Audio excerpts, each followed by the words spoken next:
रावण ने कैलाश पर्वत को उठा लिया, फिर धनुष क्यों नहीं उठा पाया और श्री राम ने कैसे धनुष तोड़ दिया? ऐसा था धनुष। भगवान शिव का धनुष बहुत ही शक्तिशाली और चमत्कारिक था। शिव ने जिस धनुष को बनाया था उसकी टंकार से ही बादल फट जाते थे और पर्वत हिलने लगते थे।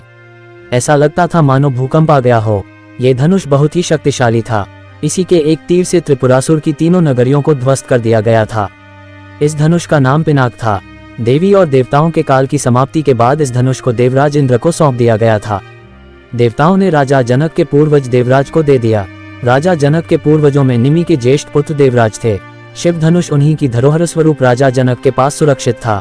उनके इस विशालकाय धनुष को कोई भी उठाने की क्षमता नहीं रखता था, लेकिन भगवान राम ने इसे उठाकर इसकी प्रत्यंचा चढ़ाई और इसे एक झटके में तोड़ दिया।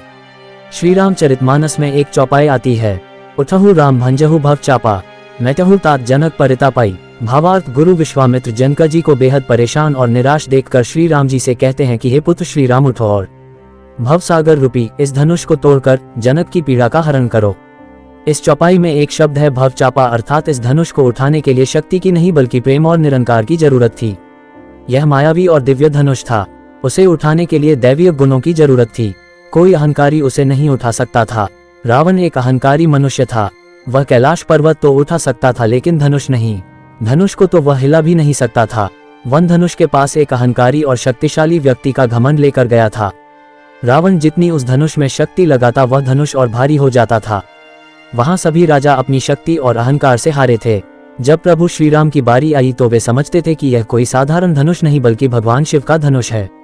इसीलिए सबसे पहले उन्होंने धनुष को प्रणाम किया। फिर उन्होंने धनुष की परिक्रमा की और उसे संपूर्ण सम्मान दिया।